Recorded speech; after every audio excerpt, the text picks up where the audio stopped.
द्वितीय दिन में अलारनाथ मंदिर में श्रद्धालु को दर्शन देउछंती श्रीजू। ज्वर पीड़ित श्रीजूंकर अणसर घरे चली गुप्त उपचार सेवा। यही समय अलारनाथ पीठ में शिला ब्रह्म चतुर्भुज नारायण को दर्शन करुछंती श्रद्धालु। आज भोर 4टारे मंदिर खोल जाइथिला। 4:15 मंगल आरती, अवकाश, तड़प लागी बेश, तुलसी लागी गोपाल बल्लभ सरिबा परे सर्वसाधारण दर्शन सकाळ 6टारू आरंभ होइछि। एने एबे चलचंचल होई पड़िछि ब्रह्मगिरीर अलारनाथ पीठ। एने अधिक सूचना देउछंती आम ब्रह्मगिरी रिपोर्टर केदारनाथ दास। अलारनाथंकर अनवसर दर्शन द्वितीय दिन भक्त भगवान एकाठी हेबार आज होछि द्वितीय सुजोग। जहाँ रही पूर्व प्रस्तुति प्रशासन तरफ धाड़ी दर्शन, ट्रैफिक व्यवस्था, पार्किंग व्यवस्था, लाइट, सीसी कैमेरा समस्त प्रकार व्यवस्था रही। जानने को चाहिए द्वितीय दिन में नीतिकांति कौन रही, द्वार पिटा केतल गला, आज पर्टिकुलर प्रभु केउ बेसरे भक्त मान दर्शन दौरान। जय अलारनाथ, जय जगन्नाथ।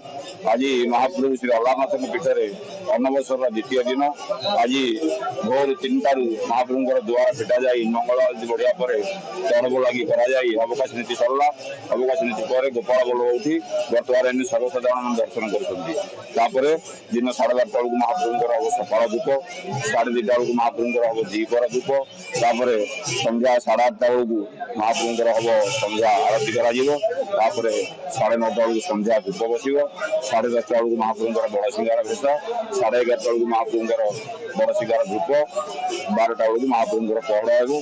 तेणु सब प्रकार नीतिकांति ठीक समय चली। ठाकुर को दर्शन कलु भल से ठाकुर शांति लगे, फांका पिला पूरा फास्ट आम दर्शन कलु मन बहुत शांति आसला।